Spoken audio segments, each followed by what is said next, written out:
Global बाजार की सेहत इन दिनों नासाज है। अमेरिका और ब्रिटेन के बाजार तकनीकी तौर पर मंदी में चले गए हैं। दुनिया के दूसरे बाजारों की भी हालत खस्ता है। इसने भारत की रफ्तार पर भी थोड़ा बहुत असर डाला है। FIIs ने भारत में भारी बिकवाली की है। सवाल ये है कि रिटेल निवेशकों को आगे क्या करना चाहिए। CNBC को दिए गए एक इंटरव्यू में दिग्गज निवेशक शंकर शर्मा ने बाजार को लेकर अपना नजरिया बताया। उन्होंने कहा कि देश की ग्रोथ स्टोरी तो अभी शुरू हुई है। भारत में लंबी अवधि में बड़ा पैसा बनना संभव है। बाजार में स्मॉल कैप में काफी मौके हैं।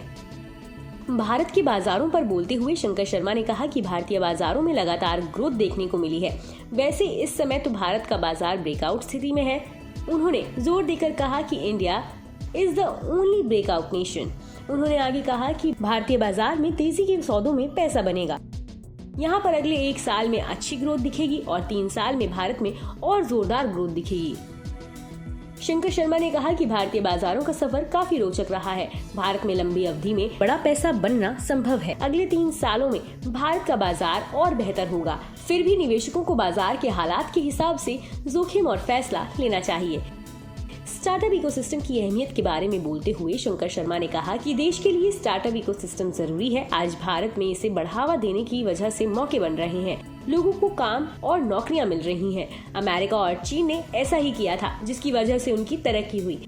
वहां पर शुरुआत में ही स्टार्टअप को बढ़ावा दिया गया, जिसका उन्हें बहुत फायदा हुआ। उन्होंने कहा कि आज स्टार्टअप को भारत में प्रोत्साहन मिलने की वजह से अमेरिका और चीन की जगह भारत में अवसर बन रहे हैं। उन्होंने ये भी कहा कि कुछ स्टार्टअप ने IPO बाजार का बेजा फायदा उठाया। कई IPO बहुत महंगी वैल्यूएशन पर आए, जिसका निवेशकों पर बाद में प्रतिकूल असर पड़ा। दूसरी तरफ एडुटेक कंपनियों का ट्रैक रिकॉर्ड अच्छा नहीं रहा है। उनका मानना है कि बायजूस का वैल्यूएशन काफी महंगा है। शंकर शर्मा ने कहा कि स्मॉल कैप कंपनियों में अभी काफी मौके हैं। सिर्फ स्मॉल कैप ही नहीं, इस समय बाजार में बहुत मौके हैं। उनका कहना है कि उनके पास निवेश के लिए इस समय जितने ऑप्शंस हैं, उस लिहाज से निवेश के लिए पैसे कम पड़ रहे हैं। वहीं बैंकों के बारे में उन्होंने अपना उदासीन रवैया बरकरार रखा। उन्होंने कहा कि बैंकिंग शेयरों में सतर्कता से चुनाव करना चाहिए। उनका पिछले 2-3 सालों से बैंकों पर रुझान नेगेटिव ही रहा है। IT सेक्टर पर बात करते हुए शंकर शर्मा ने कहा कि ये ऐसा सेक्टर रहा जिससे भारतीय बाजारों को काफी फायदा हुआ है। IT सेक्टर में भारत की काबिलियत से भारत के बाजार की स्थिति दूसरे कई देशों के मुकाबले ज्यादा मजबूत हुई। हालांकि इस समय अमेरिका और यूरोप में राजनीतिक और आर्थिक दिक्कतें नजर आ रही हैं।